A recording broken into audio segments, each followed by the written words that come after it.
그래서 안보적으로는 굉장히 지금 위험한 때입니다.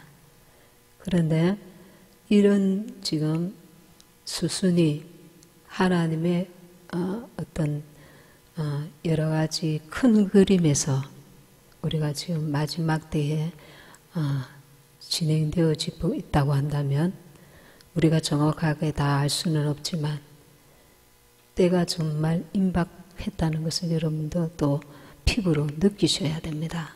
그리고 주님이 우리가 재림하실 때까지, 공중 재림하실 때까지 이 나라가 또한 보존이 되어야 됩니다.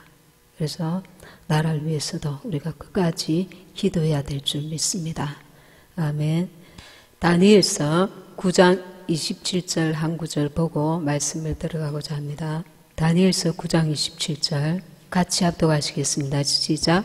그가 장차 많은 사람으로 더불어 한 일해 동안의 언약을 굳게 정하겠고 그가 그 일의 절반의 제사와 예물을 금지할 것이며 또 잠포하여 미운 물건이 날개를 의지하여 쓸 것이며 또 이미 정한 종말까지 진노가 황폐케 하는 자에게 쏟아지리라 하였느니라.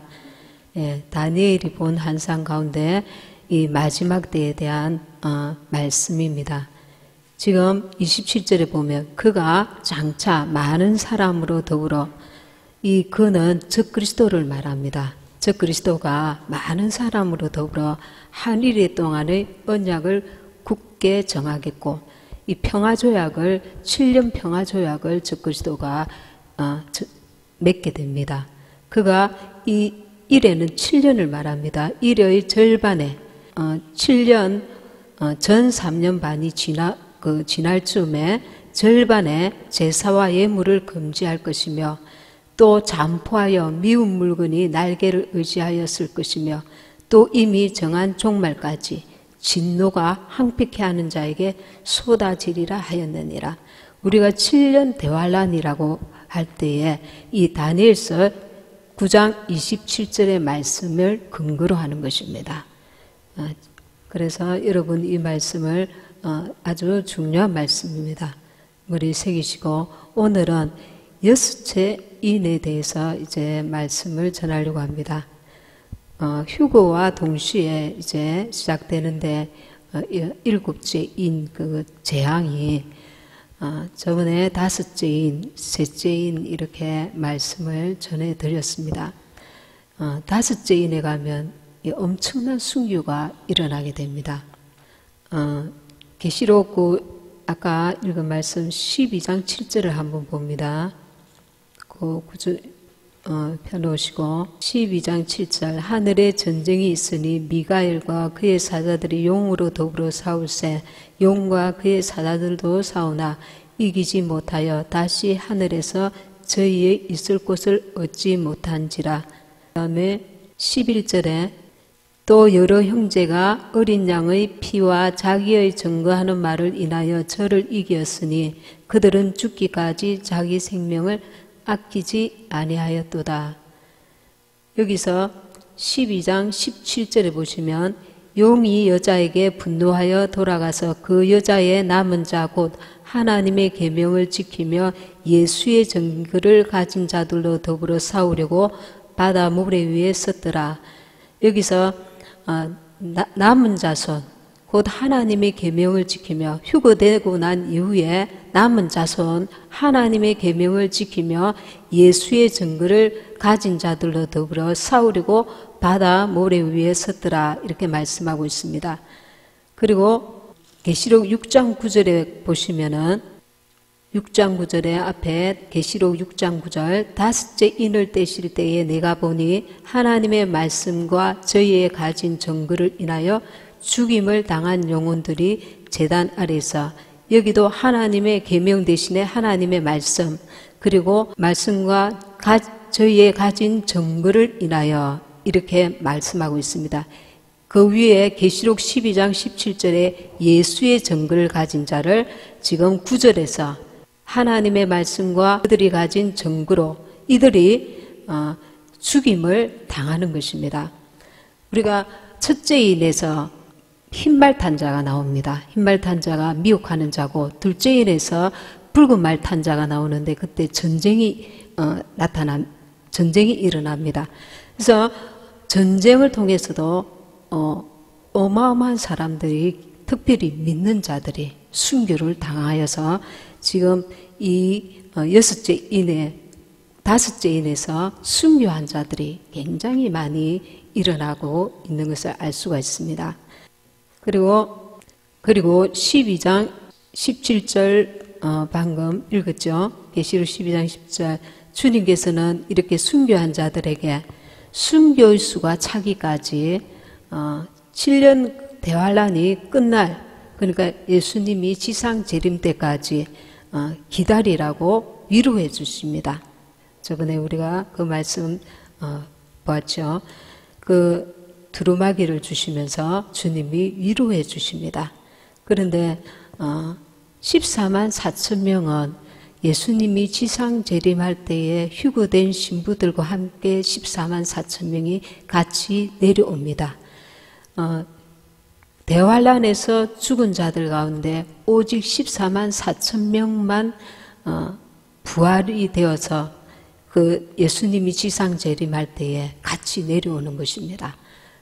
다른 자들은 순교를 당하였지만 주님이 지상 재림 때까지 기다리라고 주님께서 말씀하시는 것입니다.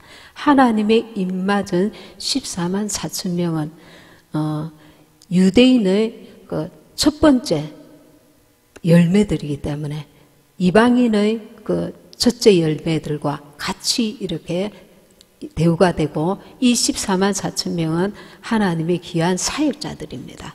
이들이 순교되고 난 이후에 계시록 11장에 한번 보시겠습니다. 계시록 11장 7절에서 7절, 11절, 12절 읽겠습니다. 시작. 저희가 그 증거를 마칠 때에 무적행으로부터 올라오는 짐승이 저희로 더불어 전쟁을 일으켜 저희를 이기고 저희를 죽일 터인저. 그 다음에 11절에 3일 반 후에 하나님께로부터 생기가 저희 속에 들어가매 저희가 발로 일어서니 구경하는 자들이 크게 두려워하더라. 이들이 이제 죽었다가 다시 순교했다가 부활하는 것입니다. 그리고 12절에 하늘로부터 큰 음성이 있어 이리로 올라오라 함을 저희가 듣고 구름을 타고 하늘로 올라가니 저희 원수들도 구경하더라. 부활되어서 이제 휴거되는 것입니다. 이 14만 4천 명은 유대인의 처음 열매입니다. 첫 열매입니다. 이들만이 환란 중에 이제 부활하고 휴거된 이방인 교회 신부들과 같이 나중에 이제 지상 재림하게 됩니다. 14장 계시록 14장 1절 한번 보시겠습니다. 계시록 14장 1절. 제가 오늘 지금 6째 인을 하는데 거기에 관계되는 지금 말씀들을 좀 하고 있는 것입니다. 14장 1절. 또 내가 보니 보라 어린 양이 시온산에 섰고 그와 함께 14만 4천이 있었는데 그 이마에 어린 양의 이름과 그 아버지의 이름을 쓴 것이 있도다. 그리고 이 14만 4천 명이 이제 인치는 사건이 나옵니다. 이 인치는 사건이 왜 중요하냐면 14만 4천 명이 인침을 받고 1260일 동안 1260일은 전 3년 반입니다. 전 3년 반 동안에 사역을 하기 때문에 이 인치는 사건이 이 계시록을 푸는데 굉장히 중요한 열쇠가 되는 것입니다. 그 때를 분별하는데 인을 맞는 그 때를 인의 사건과 이 1260일 전 3년 반 동안에 이 14만 4천 명이 사역을 하게 되기 때문에 이 사건이 굉장히 이렇게 중요한 열쇠가 된다는 겁니다. 무슨 말이냐면은 에스겔서 제가 한번 읽어드리겠습니다. 에스겔서 9장 4절 여호와께서 이르시되 너는 예루살렘 성읍 중에 순행하여 그 가운데서 행하는 모든 가증한 일로 말미암아 탄식하며 우는 자의 이마에 표를 그리라 하시고, 이제 이 14만 4천 명이 이스라엘 성읍에 예루살렘 성읍 중에 아주 하나님 앞에 가증한 일을 행하는 자들을 인해서 하나님 앞에 통회하며 그들의 죄를 위해서 대신 막 울면서 이렇게 기도합니다. 그런 자들에게 하나님의 인을 마칩니다. 그리고 계시록 7장 2절에 보시면은 이것을 좀 더 자세히 기록하고 있습니다. 계시록 7장 2절. 또 봄에 다른 천사가 살아계신 하나님의 인을 가지고 해 돋는 데로부터 올라와서 땅과 바다를 해롭게 할 권세를 얻은 네 천사를 향하여 큰 소리로 외쳐 가로되 우리가 우리 하나님의 종들의 이마에 인치기까지 땅이나 바다나 나무나 해하지 말라 하더라. 내가 입맞은 자의 수를 들으니 이스라엘 자손의 각 지파 중에서 입맞은 자들이 14만 4천이니 하나님의 종들의 이마에 인치기까지 땅이나 바다나 나무나 해하지 말라. 땅이나 바다나 나무나 해하지 말라 말입니다. 왜냐하면 대환란에 들어가면서 전 3년 반 동안에 이 하나님의 입맞은 자들이 사역을 해야 되기 때문에 사역하기 전, 입맞기 전까지 뭐 하지 말합니까? 땅, 바다, 나무 해하지 말라 합니다. 여러분, 전쟁이 일어나면 땅, 바다, 나무가 헤아려집니까? 안 헤아려집니까? 헤아려지죠. 그러면 전쟁이 언제 일어납니까? 둘째인 때 일어납니다. 붉은 말탄자가 둘째인에 나타납니다. 셋째인이 기근이 셋째인 때 검은 말탄자가 셋째인을 맞을 때 나타납니다. 그러면은 1260일 동안에 하나님의 입맞은 자가 사역할 동안에 하늘에 비가 오지 못하게 했습니다. 하나님의 비가 오지 않는 것이 기근입니다. 아주 극심한 기근입니다. 극심한 기근도 하나님의 입맞은 자가 이를 막고 나야 극심한 기근이 시작된다는 겁니다. 무슨 말인지 알겠죠? 그러니까 붉은 말탄자 전쟁을 일으킬 때에도 나무, 바다, 땅 해하지 말라고 했잖아요. 전쟁도 아직 일어나지 못하게 되는 것입니다. 무슨 말이냐면 하나님의 인이 마침과 동시에 이것이 7인이 동시다발적으로 지금 일어나는 것을 가르쳐주고 있는 것입니다. 하나님의 일을 마치기 전에는 뭐라고 했습니까? 땅, 바다, 나무 해하지 말라. 전쟁이 일어나면 땅, 바다, 나무가 헤어집니까? 헤어지지 않습니까? 헤어집니다. 그리고 기근이 시작될 때에 검은 말탄자가 나와서 기근이 시작됩니다. 기근이 언제 시작됐냐? 1260일 동안 그 하늘에서 비가 오지 않습니다. 하나님의 입맞은 자들이 사역할 동안에.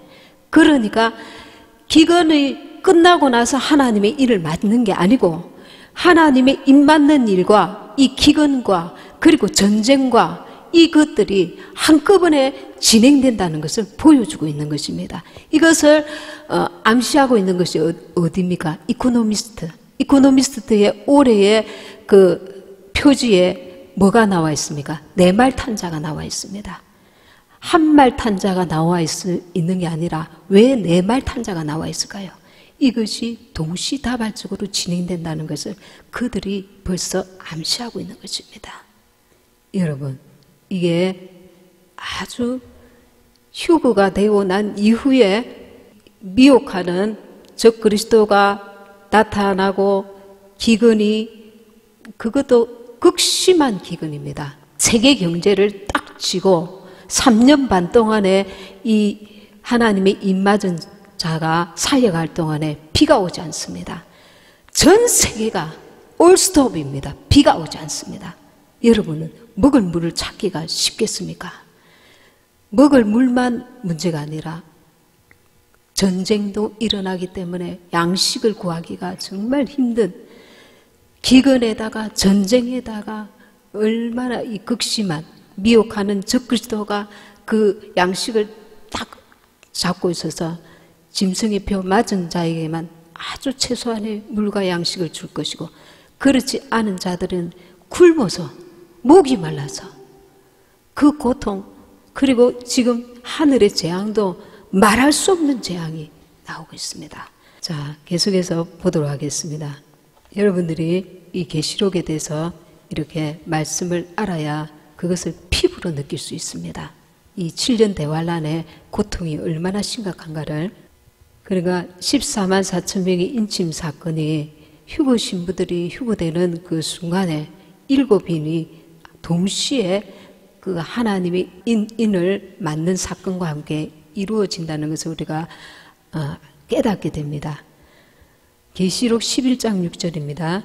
계시록 11장 6절 같이 읽겠습니다. 시작. 저희가 권세를 가지고 하늘을 닫아 그 예언을 하는 날 동안 비 오지 못하게 하고, 또 권세를 가지고 물을 변하여 피되게 하고, 아무 때든지 원하는 대로 여러 가지 재앙으로 땅을 치리로다. 1260일 동안에 두 정인이 하나님의 사역을 할 동안에 이들은 하늘에 비가 오지 못하게 한다는 것입니다. 그리고 물을 피로 변하게 한다는 것입니다. 그리고 6장 5절 6절을 한번 보겠습니다. 6장 계시록 6장 5절 6절 시작. 셋째 인을 떼실 때에 내가 들으니 셋째 생물이 말하되 오라 하기로, 내가 보니 검은 말이 나오는데 그 탄 자가 손에 저울을 가졌더라. 내가 내 생물 사이로서 나는 듯하는 음성을 들으니 가로되 한 데나리온에 밀 한 대요 한 데나리온에 보리 석대로다. 또 감람류와 포도주는 해치 말라 하더라. 예. 이 감람류와 포도주는 정말 이렇게 짰을 때 액기스만 나오는 그 기름을 말합니다. 마지막 7년 대환란에 남겨두시는 유일한 사명자들입니다. 이 14만 4천 명의 이 이마에 하나님의 표를 받은 이 땅에 남겨진 모두가 이제 하나님의 진노의 대상인데, 이 14만 4천 명만 하나님께서 보호하신다는 것입니다. 그래서 우리가 내가 휴거되지 아니하여도 하나님께서 대환란 가운데 나를 보호하시겠지. 그게 아닙니다. 하나님의 진노가 아주 모든 자에게 다 쏟아집니다. 우리 휴거 신부들이 휴거되는 그 순간 그 전무후무한 초대강진과 유성들이 또한 지구 충돌이 발생하게 되는 겁니다. 그에 앞서서 다섯째 인을 뗄 때에 전 세계적인 엄청난 순교가 일어나게 됩니다. 이것은 왜 그러냐면 휴거 후에 불법을 막는 성령께서 떠남으로 말미암아 전 세계적인 기독교인의 핍박이 일어나게 되는 겁니다. 이 정말 순수한 기독교인이 마치 정오의 대상이 되어서 불법이 아주 성행하고 이 적그리스도가 이 기독교인에 대해서 정오의 대상으로 몰아가게 되는 것입니다. 마치 유대인의 홀로코스트보다 더한 극심한 핍박과 순교가 일어나게 되는 것입니다. 에스겔서 9장 5절에 6절 제가 읽어드리겠습니다. 에스겔서 9장 5절에 6절 그들에 대하여 내기에 이르시되 너희는 그를 따라 성읍 중에 다니며 불쌍히 여기지 말며 긍휼을 베풀지 말고 쳐서 늙은 자와 젊은 자와 처녀와 어린이와 여자를 다 죽이되 이마에 표 있는 자에게는 가까이 하지 말라. 내 성소에서 시작할지니라 하시매 그들이 성전 앞에 있는 늙은 자들로부터 시작하더라.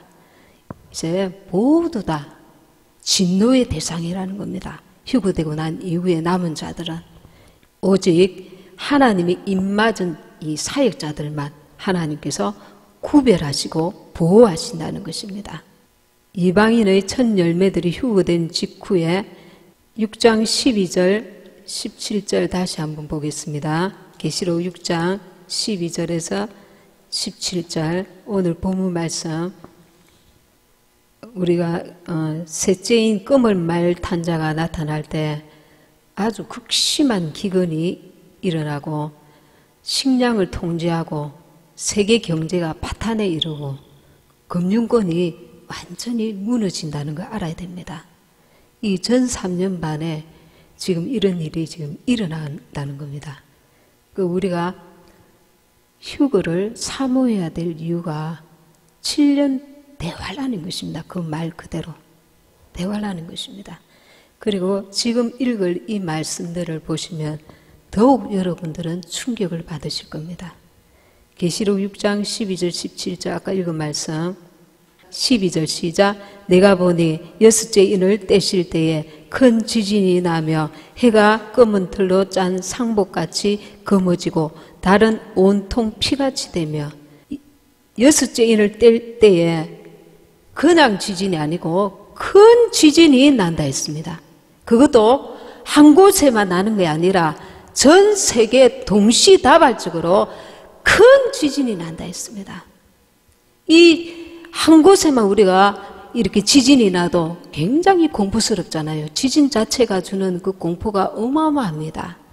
가만히 이렇게 우리가 어떤 일상을 지내고 있는데 갑자기 땅 밑으로 갈라져서 사람들이 그 속에 건물이 그 속에 무너지고 파묻힌다고 생각해 보세요. 우리 한국에는 지금 지진이 거의 이렇게 큰 지진이 거의 안 났지만 이 일본이라든가 지진이 많이 나는 곳의 사람들은 굉장히 거기에 대한 공포가 대단합니다. 그런데 그냥 이런 지진이 아니라 이 대환란 때는 큰 지진이 난다 했습니다. 그것도 한 곳이 아닙니다. 전 세계에 동시다발적으로 큰 지진이 난다 했습니다. 그리고 해가 검은 틀로 짠 상복같이 검어지고 해가 빛을 잃어버린다는 겁니다. 달은 온통 피같이 되며 그리고 13절에 시작. 하늘의 별들이 무화과 나무가 대풍에 흔들려 설익은 열매가 떨어지는 것 같이 땅에 떨어지며 별들이 하늘의 별이 큰 바람에 흔들려 무화과 나무가 아직 익지 않은 무화과 나무가 우두두두둑 떨어지듯이 떨어진다는 거예요. 전무후무한 이 초대강진과 유성들이 지구를 충돌하는 그런 일들이 발생하게 된다는 겁니다. 14절에 같이 읽겠습니다. 시작. 하늘은 두루마리가 말리는 것 같이 떠나가고 각 산과 섬이 제자리에서 옮겨지매 하늘은 두루마리가 말리는 것 같이 떠나간다는 겁니다. 하늘의 권능들이 흔들린다는 거죠. 여기에 대한 말씀이 베드로후서 3장 10절입니다. 같이 합독하시겠습니다. 시작. 그러나 주의 날이 도적같이 오리니 그 날에는 하늘이 큰 소리로 떠나가고 체질이 뜨거운 불에 풀어지고 땅과 그 중에 있는 모든 일이 드러나리로다. 주의 날이 도적같이 오리니 주님께서 공중 강림하시는 걸 말합니다. 그 날에는 하늘이 큰 소리로 떠나간 체질이 가장 작은 원소랍니다. 체질이 뜨거운 불에 풀어지고 땅과 그 중에 있는 모든 일이 드러나리로다. 기겁을 안 하겠습니까?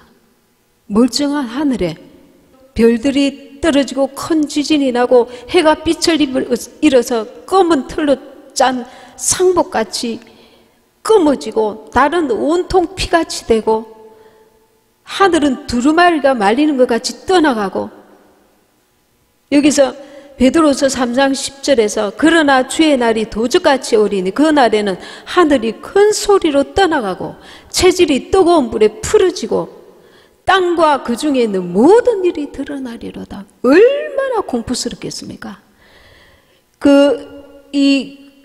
예수님이 공중 재림하시는 그 휴거 사건이 일어나고 난 이후에 그 환상을 본 분들이 사람이 가히 상상할 수 없는 공포 그 자체랍니다. 공포 그 자체. 우리가 이 구절만 읽어도 이것이 상징이 아닙니다. 그대로 지금 이대로 이루어지는 것입니다. 15절에 땅과 임금들과 왕족들과 장군들과 부자들과 강한 자들과 모든 종과 자유인이 굴과 산들의 바위 틈에 숨어 모든 종류의 사람들을 지금 나타내고 있습니다. 특별히 적그리스도 세력들, 배교한 종교다원주의자들, 그리고 세상 사람들, 땅의 임금들, 왕족들, 장군들, 부자들, 강한 자들, 모든 종과 자유인이 굴과 산들의 바위 틈에 숨어 너무 두려운 날이 임하였기 때문에 숨어서 16절에 시작 산들과 바위에게 말하되 우리 위에 떨어져 보좌에 앉으신 이의 얼굴에서와 그 어린 양의 진노에서 우리를 가리라. 17절 그들의 진노에 큰 날이 이르렀으니 누가 능히 서리요 하더라. 7년 대환란이 시작 이르렀음을 의미합니다. 그들의 진노의 큰 날이, 하나님의 진노의 날이, 두렵고 무서운 날이 임하였다는 것입니다. 우리가 정말 이사야서 34장 4절 말씀 한번 보도록 하겠습니다. 이사야 34장 4절 하늘의 만상이 사라지고 하늘들이 두루마리같이 말리되 그 만상의 세자나무이 포도나무 잎이 마름 같고 무화과 나무 잎이 마름 같으리라. 우리가 그냥 적그리스도 짐승의 표만 두려운 것이 아니라 이 7년 대환란이 시작된과 동시에 전쟁과 적그리스도와 그리고 기근과 극심한 경제난과 이런 하늘의 재앙들이 사람이 말로 가히 상상할 수 없고 표현할 수 없는 공포의 날이 오는 것입니다. 공포의 날이. 현재 지구 주위를 돌고 있는 크고 작은 혹성 유성들이 30만 개가 넘는다고 합니다. 이는 계시록의 예언을 성취하기 위해 준비된 도구들로 우리가 생각해 볼 수 있습니다. 이 지구촌에 실제로 있게 될 전무후무한 재앙들, 이 지진도 그냥 지진이 아닌 것입니다. 큰 지진이라고 표현을 하고 있습니다. 그것도 전 세계적으로 동시다발적으로 큰 지진이 임하고 그리고 하늘에 별들이 떨어지고 해가 빛을 잃고 해가 검은 틀로 짠 상복같이 검어지고 달은 온통 피같이 된다 했습니다.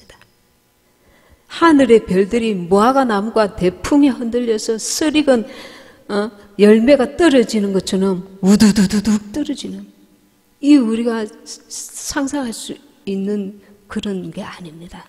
휴거가 안 된다 할지라도 준비가 미처 안 되어서 휴거가 안 된다 할지라도 회개가 된 이후에 이런 전쟁으로 인하여서든지 기근으로 인하여서든지 죽임을 당하면은 그 영혼은 구원을 받을 수 있습니다. 근데 지금 깨어서 회개하지 않고 준비되지 않은 자는 이 휴거와 동시에 임할 이런 7년 대환란의 이 재앙들에 제대로 회개를 하지 못한 상황으로 죽임을 당할 수 있습니다. 그래서 지금 우리가 회개해야 합니다. 철저하게 회개하고 그리고 자는 자들을 깨워서 지금 회개해야 된다. 어떻게 회개해야 됩니까? 우리가 내가 주인 노릇을 한 것을 회개해야 합니다. 내가 주인 노릇을 한 것.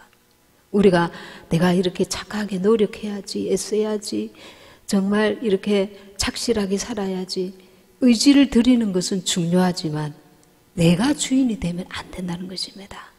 왜냐하면 내가 그리스도와 함께 십자가에 죽고 그리고 나서 부활이 임하기 때문에 침례는 바로 그것을 말합니다. 침례는 내가 예수와 함께 십자가에 죽임을 당해야 돼요. 예수님이 십자가 달리실 때에, 이 못 박히실 때에 그 양손과 양발에 못을 박히셨는데 그 고통이 너무 심해서 이 베베베베 꼬인답니다. 그 통증이 너무 심해서 나와 여러분의 죄가 얼마나 하나님 앞에 진노의 대상이라는 걸 알아야 됩니다. 내 고집대로, 내 뜻대로, 내 판단대로 내가 주인 되어서 내 인생을 살아온 것, 다른 무엇보다 살인죄, 도둑질, 무슨 강도짓, 음란죄, 이것은 딱딱 드러나는 죄입니다. 그러나 세상 사람들처럼 자기가 주인 되어서 살아온 것은 표시가 나지 않고 자기도 속고 남도 속는 거예요. 여기서 우리는 철저한 회개가 필요합니다. 나에게서는 하나님이 흠모할 의가 조금도 없고 나는 오직 예수로만 거듭나야 구원에 이룰 수 있다는 걸 철저히 알아야 됩니다. 아직도 얼마 남지 아니하였는데 주님이 나의 주인이 아니고 내가 주인 되어서 살고 있다면 이걸 하나님 앞에 철저하게 회개해야 합니다. 그래야 예수와 함께 죽은 자만이 예수와 함께 부활에 이룰 수 있습니다. 아멘. 우리는 그냥 오늘 내가 이거 잘못했어요, 저거 잘못했어요, 그런 회개가 아닙니다. 아주 내 존재 자체가 진노의 자식이었다는 것. 우리 속에 벌써부터 원죄, 아담과 하와가 지은 원죄가 우리 속에 들어오고 우리 날마다 짓는 자본죄, 우리 스스로는 주님이 나의 주인 된 삶을 살 수가 없는 그런 자인 것을 내가 내 속에 그 죄성을 일일이 내가 한번 훑어봐야 돼요. 맨홀 뚜껑을 딱 닫아 놓으면 그 흘러가는 그 하수구 거기에 몇 달 만에 한번 뚜껑을 열어보세요. 냄새가 엄청나게 지독합니다. 우리의 죄가 하나님이 보실 때는 가까이 하기에 너무 먼 당신입니다. 예수의 피를 의지하지 않고서는 아무도 그 앞에 설 수가 없는 자들입니다. 그러니 이 마지막 때 하나님 앞에서 더 겸손하고 자기 자신의 그 죄성을 하나님 앞에서 볼 줄 알아야 돼. 나는 이런 자입니다. 하나님의 진노의 자식입니다. 마귀에게 속했던, 마귀가 나의 주인이었던 자입니다. 이걸 철저하게 깊이 회개치 아니하고서는 우리가 거듭난 삶을 살 수가 없는 겁니다. 내 존재를 정확하게 인식을 하고 회개를 해야 합니다. 내가 오늘 이거 잘못했네요, 저거 잘못했네요. 계속 나는 내가 주인 된 삶을 살고 있는 것입니다.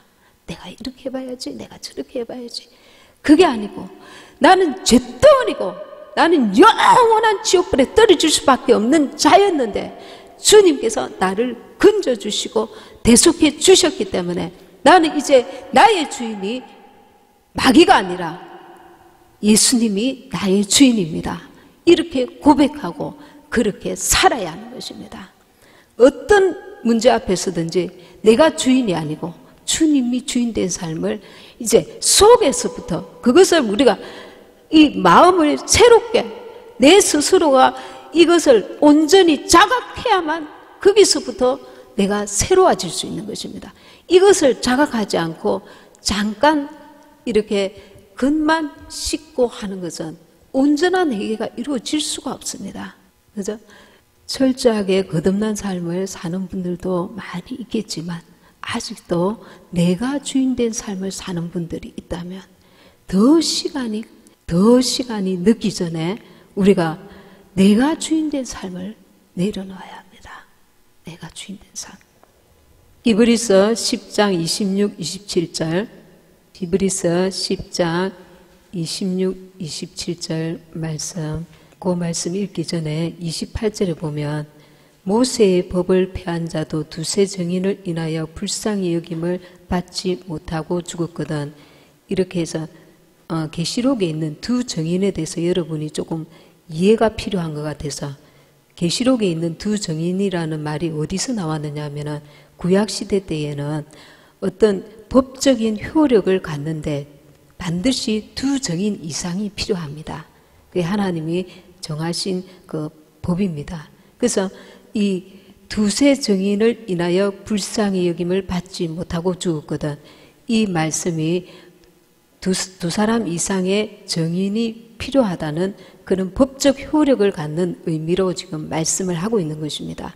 계시록에서 두 증인이라는 그 말뜻이 그런 의미를 갖는다는 걸, 예수님의 두 증인, 그러니까 두 증인이라는 그 의미가 법적인 효력을 갖는 그 숫자라는 것을 우리가 이해를 하고 계시록을 보시면 되겠습니다. 자, 26, 27절 말씀 같이 읽겠습니다. 시작. 우리가 진리를 아는 지식을 받은 후 짐짓 죄를 범한 적 다시 속지 않은 제사가 없고 오직 무서운 마음으로 심판을 기다리는 것과 대적하는 자를 소멸할 맹렬한 불만 있으리라. 우리가 진리의 말씀을 많이 안다 이겁니다. 아는데 가장 힘든 게 사람이 변하는 것입니다. 사람이 사람 앞에서 변하는 것을 하나님께서 원하시는 게 아니라 하나님 앞에서 변하는 것입니다. 하나님 앞에서 온전히 예수로 새로워지는 자인 것입니다. 우리가 진리의 말씀을 안다고 그가 새로워졌다고 오해하면 안 됩니다. 우리가 말씀을 아는 것과 그 말씀이 그 삶 속에서 온전히 역사되는 것과는 다른 문제입니다. 심지어는 마지막 때 그런 어떤 예수 이름의 권세와 능력을 행하고서도 버림받는 자들이 많습니다. 능력을 많이 체험하고 기도 응답을 많이 받았다고 하나님이 그 영혼은 안정하다고 말할 수가 없는 것입니다. 우리가 하나님께서 우리에게 긍휼을 베푸셔서 응답과 역사와 그런 것들을 체험하게 하셔서 하나님을 더 깊이 깨달아 알게 하시는 것입니다. 그런데 내가 거듭난 자의 삶을 사는 것은 또 다른 문제라는 것입니다. 내가 거듭난 자의 삶을 산다는 것은 한마디로 말하면 내가 주인이 아니고 주님이 주인이 되셔야 하는 것입니다. 모든 삶의 영역에서. 그런데 우리가 이것을 슬며시 지나가고 그달기식으로 신앙생활 하는 사람들이 굉장히 많습니다.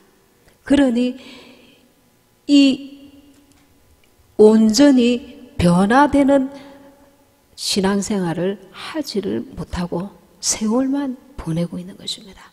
이런 말씀들이 내게 탁 박힐 때에 그거를 두고 하나님 앞에 기도하면서 내게 열망을 가져야 됩니다. 거룩한 열망.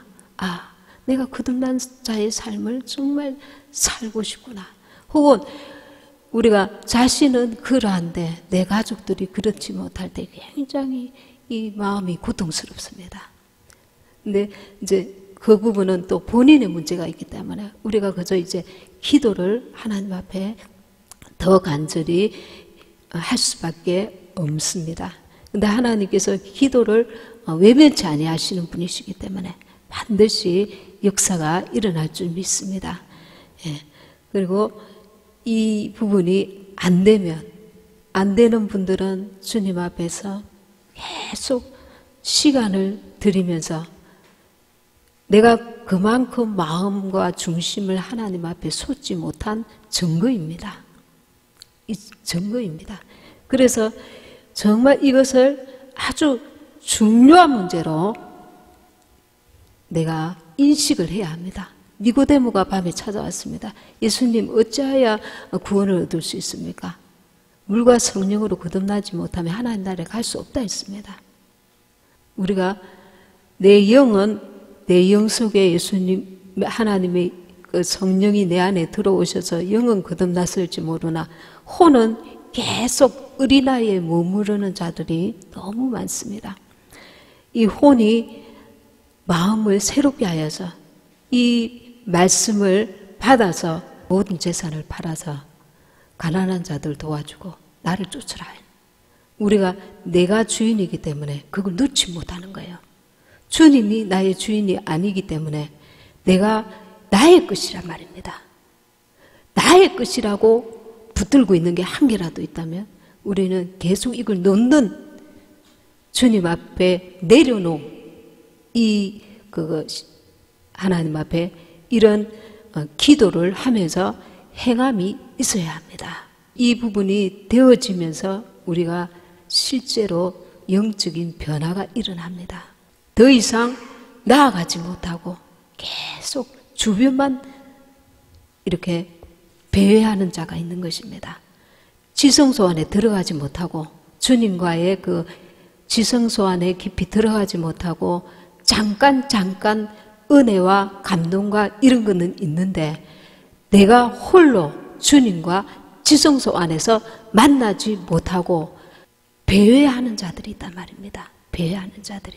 우리가 이런 시간들을 너무 갖지 않고 빨리 지금 이 마지막 때에 우리가 주님과 독대하는, 그러려면 물과 성령으로, 말씀과 성령으로 우리가 거듭나야 된다는 것을 반드시 깨달아야 됩니다.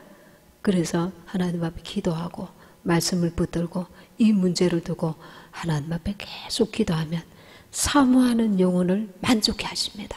사모하는 영혼을 주님은 만족해 하십니다. 마지막 때 죽으신 분들을 많은 분들이 다 보면 엄청난 고난 가운데서도 주님을 끝까지 붙든 분들이 대부분입니다. 어떤 것으로 위로받지 않고 오직 주님 한 분으로 내가 만족하리라. 그 주님을 온전히 사모하려고 많은 세월 그 기나긴 고통 가운데서도 주님을 바라보고 주님을 의지하며 주님께 온전히 산순교의 삶을 사는 자들이 대부분인 것입니다. 이 산순교, 살아서 순교하는 것입니다. 나를 쳐서 복종시키고 나로 살지 않고 주님이 나의 주인 된 삶은 산순교의 삶을 사는 것입니다.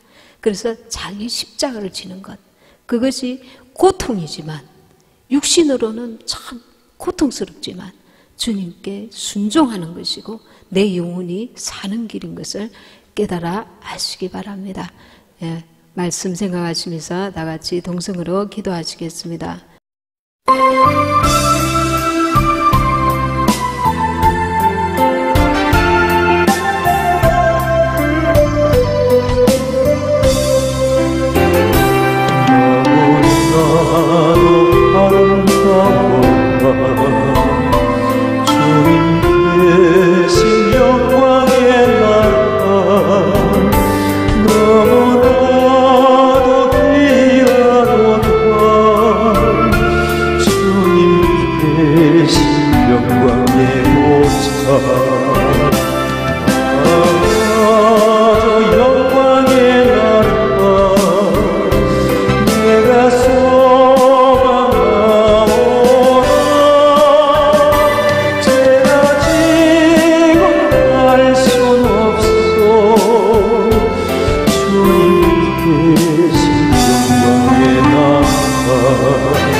주시옵소서.